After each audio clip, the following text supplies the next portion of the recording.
Baik, selamat datang di video penjelasan buku teori belajar bahasa dan implementasi pembelajarannya.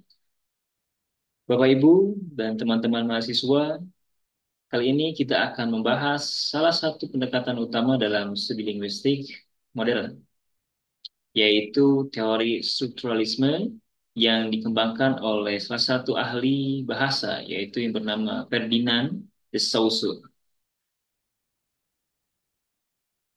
Bapak, Ibu, dan teman-teman mahasiswa yang kita ketahui bahwa Ferdinand de Saussure ini adalah seorang ahli linguistik Swiss yang dianggap sebagai bapa strukturalisme dalam linguistik.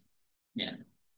Karyanya yang berjudul buku Course in General Linguistics yang diterbitkan setelah wafatnya beliau menjadi dasar dari teori strukturalisme. Saussure memandang bahasa sebagai sebuah sistem tanda yang struktur di mana setiap tanda terdiri dari dua komponen, penanda dan petanda. Nah, setiap tanda dalam bahasa terdiri dari penanda dan petanda. Penanda adalah bentuk fisik dari kata, misalnya suara atau tulisan yang kita gunakan. Sementara petanda adalah konsep atau makna yang terkait dengan kata tersebut. Sebagai contoh, kata pohon memiliki penanda berupa urutan huruf P, O, H, O, dan N. Dan petanda berupa konsep mental tentang tumbuhan berkayu yang memiliki batang dan daun.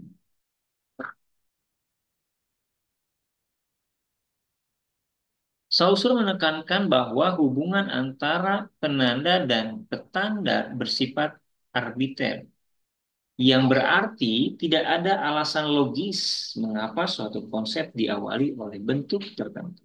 Misalnya, dalam bahasa Indonesia, kita menggunakan kata pohon, sedangkan dalam bahasa Inggris digunakan kata tree untuk menunjukkan konsep yang sama. Saussure juga memperkenalkan tiga konsep penting dalam strukturalisme, yaitu language, langue, and parole. Language adalah kemampuan bahasa secara umum yang mencakup semua bentuk komunikasi manusia.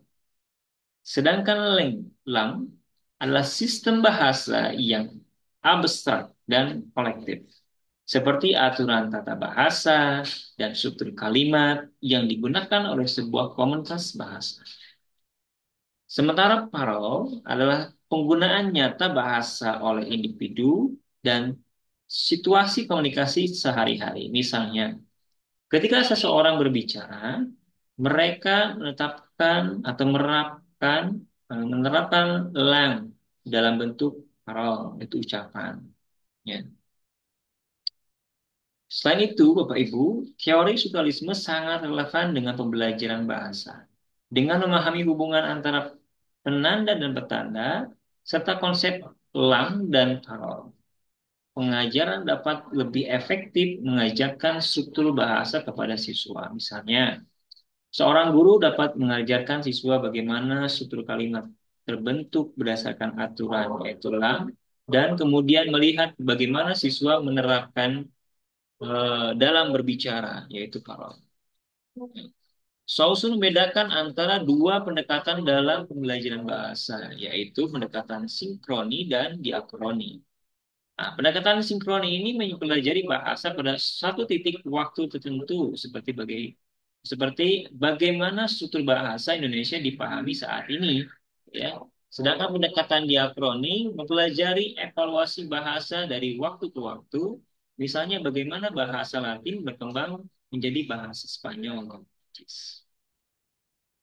Dan Bapak Ibu, teman-teman mahasiswa, teori strukturalisme yang dikembangkan oleh Saussure ini memberikan kita wawasan yang mendalam tentang bagaimana bahasa berfungsi sebagai sistem tanda yang struktur.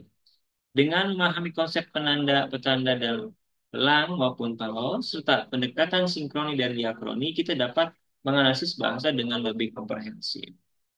Terima kasih telah menyaksikan video ini. Sampai jumpa di video berikutnya dan di mana kita akan membahas teori-teori lainnya dalam buku ini.